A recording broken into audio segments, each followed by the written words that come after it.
Teddy Feinberg, Brook Stockburger. Brook, what is that in your hand? Hoosiers, greatest basketball movie ever. God. Gene Hackman, I think he was nominated for Academy Award, not sure. Here we go. Dennis Hopper was fantastic. Yeah. Dennis Hopper jumping all around. You got to check it out. True story, high school basketball. We're in the midst of high school postseason. Cruces going up as the #1 seed to Albuquerque. You know, I've never seen that film. Check it out. Just give it to me. I ribbed him a little bit the other day about it. But he'll check it out. He'll join our clan. I like the natural. I'm old school.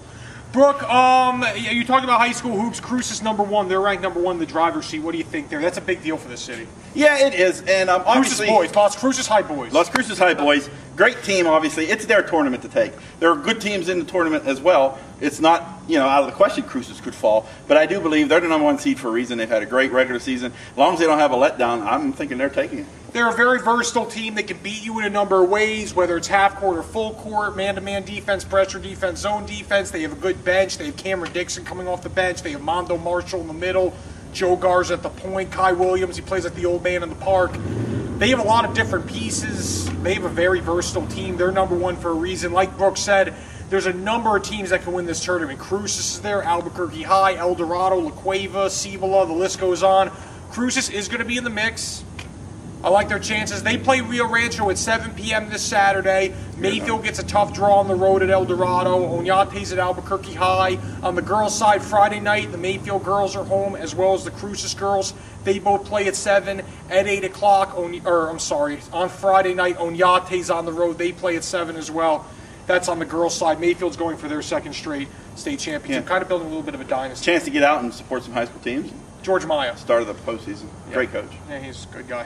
Let's move on now. We're going to talk Aggie basketball. They are wrapping up their regular season. They have Nevada tomorrow night, 9 p.m. ESPN2. Then they go to Fresno on Saturday. And then, of course, they close everything out with the WAC tournament next week. Yeah, these games are more important for momentum, health, and, just playing error-free games. They're pretty much set up going to be the #2 seed. You want to take momentum into the tournament. Like you've pointed out, though, if they actually lose to Nevada, it might not be the worst thing in the world. They might get a little chip on their shoulder. It's interesting, actually, the way it works. I think if the Aggies always seem to play well with, like Brook said, a healthy chip on their shoulder in the role of the underdog. If they lose to Nevada, they fall to 0-2 against Nevada on the regular season.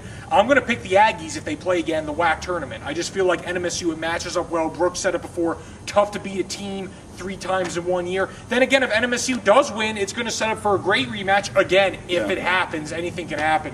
But if it happened, it would set up a good rematch. 2 teams that split the regular season title. And make no mistake, these are the 2 best teams in the WAC.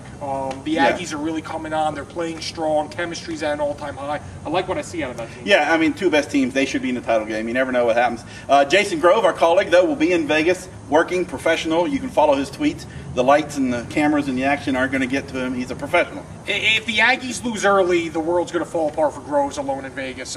He can be followed on Twitter at JP Groves. He's a ton of clout, just for the record. You can also follow us on Facebook. I'm on Twitter at Teddy Feinberg. Brooks on Twitter at B Stockburger. We're always online. We're always active. And after this week, I am going to be all about Hoosiers. I want to report next week. Thorough report. Thank you, Brooke.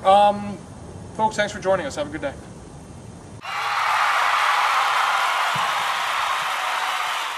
Tie between Slapshot and the Natural. I'm a big fan of Major League.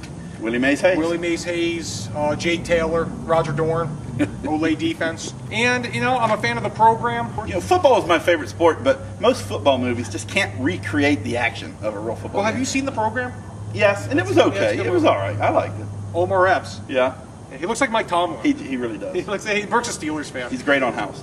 Unnecessary Roughness is an absolutely wretched film. Yeah. Bull Durham, overrated. Good movie, Field of Dreams. Field of Dreams. Oh, well, Field of Dreams. Is that really a sports movie, though? That's kind of a Yeah, it's in between, but James Earl Jones going into the corn. I mean, the list goes on. Again, I've never seen Hoosiers. My blue chips, Raging Bull. Raging Bull better than Rocky's fun, but it's not really realistic. The Rocky series is great. I'm a big Apollo Creed fan. I heard Ali's good, too.